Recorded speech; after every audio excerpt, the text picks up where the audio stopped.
ब्रह्म मुहूर्त में तो 3 घंटे में ही 60 लाख से ज्यादा श्रद्धालुओं ने संगम में डुबकी लगाई है। प्रयागराज में डुबकी लगाई है पहले अमृत स्नान के दिन, और ये संख्या बढ़ती ही जा रही है। और यकीन मानिए जैसे ही दिन खुलेगा और भी ज्यादा बड़ी तादाद में लोग आएंगे। पहले दिन के स्नान में पौष पूर्णिमा पर 1.5 करोड़ से ज्यादा लोगों ने स्नान किया था, और आज जो अनुमान है वो 2 से 2.5 करोड़ तक का अनुमान लगाया जा रहा है कि इतने लोग, इतने श्रद्धालु आज स्नान करेंगे, जिसे लेकर मुकम्मल व्यवस्था की गई है। न्यूज 18 ने भी मेगा तैयारी की है, मेगा कवरेज की। हमारे सहयोगी अलग अलग क्षेत्र में मौजूद है, जो वहां से तस्वीरें आप तक पहुंचा रहे हैं। और इस वक्त जो हम आपको तस्वीर दिखा रहे हैं, जो नजारे आप देख रहे हैं, ये प्रयागराज महाकुंभ के ही है।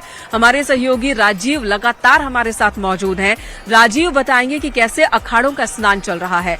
पहले अखाड़े के स्नान का वक्त, और पहला अखाड़ा जो स्नान करता हुआ, उसके बाद एक के बाद एक अखाड़े जो है वो स्नान करेंगे। 13 अखाड़े स्नान करेंगे, और दूसरी तरफ दूसरे घाटों पर आम लोग, आम श्रद्धालु, उनका भी स्नान दान चल रहा है।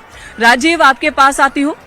हमारे साथ खास मेहमान भी जुड़ेंगे, आशुतोष जी, उनसे भी हम बहुत सारी जानकारी लेंगे। लेकिन आप ये बताएं कि वहां पर अभी क्या हो रहा है उस घाट पर, और किस तरह की भव्यता देखने को मिल रही है। अब देखिए, मेन का पहले अखाड़े के बाद अब आप देख सकते हैं कि इस वक्त निरंजनी और आनंद अखाड़े के जो नागा हैं वो संगम पर पहुंच चुके हैं अमृत स्नान के लिए। आप देख सकते हैं कि इस वक्त निरंजनी और आनंद अखाड़े के जो पूज्य साधु संत हैं वो इस वक्त संगम तट पर पहुंच रहे हैं, एक के बाद एक। अब सबसे पहले जो नागा है साधु वो पहुंचे हैं, और अब एक के बाद जो निरंजनी और आनंद अखाड़े के मंडलेश्वर हैं, वो सभी पूज्य संतों का जो रथ है वो अब से कुछ ही सेकंड्स के बाद आपको कैमरे में दिखाई देगा। उसके पहले आप देख सकते हैं कि ये वो सभी निरंजनी और आनंद अखाड़े के भक्त हैं, फॉलोअर हैं, जो इस वक्त संगम तट की ओर बढ़ते हुए नजर आ रहे हैं। जो भव्य और दिव्य काफिला है वो भी वहां से निकल चुका है पैंटूनपुर। और आप पूछ सकते हैं अमावस्या तो अशुभ तिथि होती है, तो ऐसा क्यों, मतलब कॉन्ट्रडिक्शंस लगता है।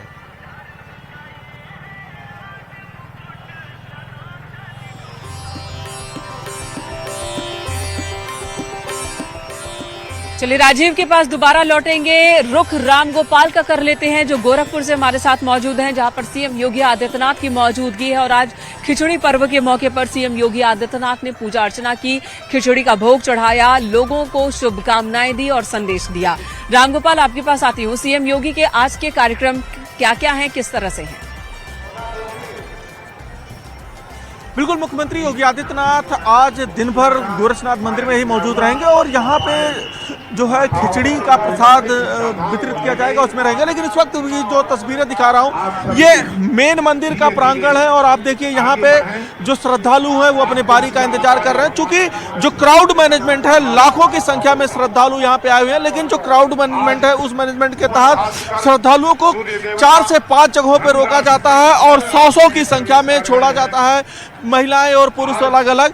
मेन मंदिर में प्रवेश करने के बाद भी 3 जगहों पे रोका जाता है। जैसे अभी एक तस्वीर आपने देखी है, एक दूसरी तस्वीर ये देखिए कि यहाँ पे आपको सिर्फ दोनों तरफ, मेरे दोनों तरफ सिर्फ लोग ही लोग नजर आ रहे हैं। और ये लोग ना सिर्फ गोरखपुर पूर्वांचल बल्कि बिहार के कई जिलों से यहाँ पे खिचड़ी चढ़ाने के लिए आए हुए हैं, साथ ही नेपाल से यहाँ पे खिचड़ी चढ़ाने के लिए आए हुए हैं। और ये जो लाइन है, ये लाइन करीब 2 किलोमीटर लंबी, इसी तरीके की लाइन गोरखनाथ मंदिर के बाहर से लगी हुई है।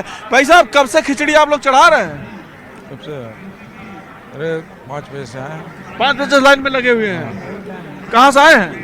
तो राप्ती नगर से आए हैं। तो खिचड़ी कब से चढ़ाते हैं आप? हम लोग खिचड़ी तो 90 से चला रहे हैं। हम तो बचपन सब लोग आते हैं, यहीं के रहने वाले हैं, बचपन से आते हैं। बचपन से आ रहे हैं आप लोग? तो भीड़ ऐसे ही होती है हर बार?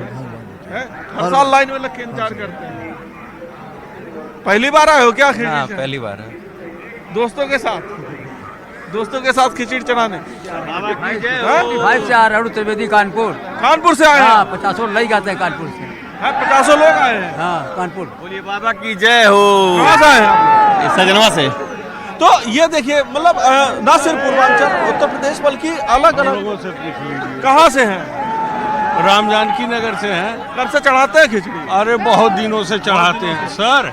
एक बात है, ज्यादा महिलाओं का जो है तांता उधर से लगा हुआ है। कई किलोमीटर लंबी लाइन लगी हुई है और ये जो है ये क्राउड मैनेजमेंट का एक सिस्टम है कि किस तरीके से लोगों को छोटे छोटे टुकड़ों में रोका जाता है और उसके बाद फिर उनको मंदिर की तरफ भेजा जाता है। और जब वो मंदिर में जाते हैं तो मंदिर में भी 2 जगहों पे रोका जाता है। चूंकि ये परंपरा यहाँ पे सदियों से चली आ रही है कि मकर संक्रांति के दिन भगवान गोरक्षनाथ को खिचड़ी चढ़ाई जाती है और खिचड़ी का दान किया जाता है। ये एक इकलौता ऐसा मंदिर है जहाँ पे भगवान को जो है खिचड़ी का दान किया जाता है। आप जाइए अन्य मंदिरों में देखिए कि वहाँ पे 56 भोग के भोग लगते हैं, प्रसाद करते हैं, लेकिन ये जो है ऐसा भगवान गोरक्षनाथ हैं। गरीबों के एक तरीके से जो पूर्वांचल की एक भौगोलिक स्थिति हुआ करती थी उस तरीके से भगवान गोरक्षनाथ को यहाँ पे खिचड़ी का दान किया जाता है। और जो श्रद्धालु यहाँ पे खिचड़ी का दान कर रहे हैं। क्राउड मैनेजमेंट की अगर हम बात करें तो एक तरफ पुरुषों की लाइन तो दूसरी तरफ महिलाओं की लाइन लगी हुई है और महिलाएं भी लाइनों में लग के अपनी बारी का यहाँ पे इंतजार करती हैं और वो जब उनका बैरक छूटता है तो फिर वो आगे जाती हैं और फिर जो है भगवान गोरक्षनाथ को खिचड़ी चढ़ाती हैं। जी